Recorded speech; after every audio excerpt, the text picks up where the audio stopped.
So you want to make a game, but you have no experience. I've been making games for almost a year now, and I'd still call myself a beginner. But I want to tell you that making games is easier than you think. Not only does AI make it easier, but there are also lots of free tools to take full advantage of. I have a list of 5 recommendations when it comes to your first game, some of which are crucial, so stick to the end to hear them all. Tip number 1. No-code game engines. When it comes to making games, people are often afraid of the idea that there's a lot of coding. And though you can't really get around programming actions for your game, you can get around writing lines of code. Many engines such as Unity and Unreal Engine have visual scripting options if you want to create games with no code. They're an awesome tool, but if you're a complete beginner to making video games, I wouldn't really recommend them because the interfaces aren't very beginner friendly, and engines such as Unity and Unreal have a pretty steep learning curve. Instead, I would recommend to you an engine like GDevelop, which is the engine that I use, because it's extremely beginner friendly. You can make your first game in under 5 minutes. What you use to code are simple sentences that logically make the game function,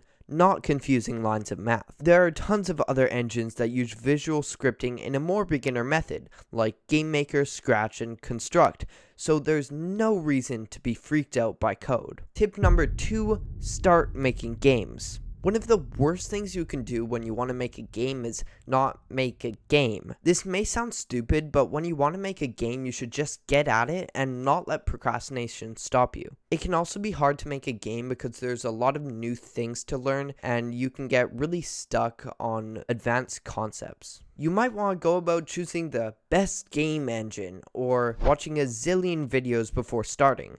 But the advice that I'd give you is to just start. Tip number 3, free resources. There's a lot of work going into making a game, so sometimes you need stuff done for you. There are lots of free resources for this. You could have ChatGPT give you some game ideas, stories, or mechanics. You could have DALL-E make you the art piece that you needed for your game. There are also asset libraries for most game engines, where there are usually some cool free assets. If you want to make stuff, Blender and Magica Voxel are 2 completely free great modeling softwares. If you want to make 2D art, there's also tons of free software, such as Krita. Tip number 4, don't be afraid of it sucking. Your first game, or first few games, are not going to be great and award-winning. Just because they're boring, short, or don't have great art doesn't mean that you're a lost cause. Even after having made a good few games, I'm nowhere near where I want to be at them, or where I want to be as a game maker. You have to slowly learn through experience how to make your games better.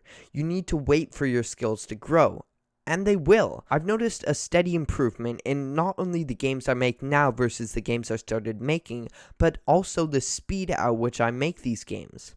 It could have taken me an hour to make a prototype for a game when I first started, when it will now only take me 5 minutes. Tip number 5, start small. One of the biggest mistakes you can make as a beginner game developer is to try to make a massive game. Don't expect your first game or your first dozen games to be the next Tears of the Kingdom or Hollow Knight. Not only are you not a AAA studio with tons of money and experience, or even that good. As I said in tip number 4, your first games aren't going to be massive and amazing, and if you try to make them that, then you'll likely fail. When I first heard this advice, I mostly took it into consideration, but then on pretty much my 3rd game, I tried to make something a lot bigger, which ended with me being bored, unsatisfied, and done with the game's concept. Make lots of small games. It might be a year or 2 until you're ready to make a bigger one. Don't rush the process, it takes time. Thank you so much for watching. If you want to watch a video on a game I recently made, please click on the link right here.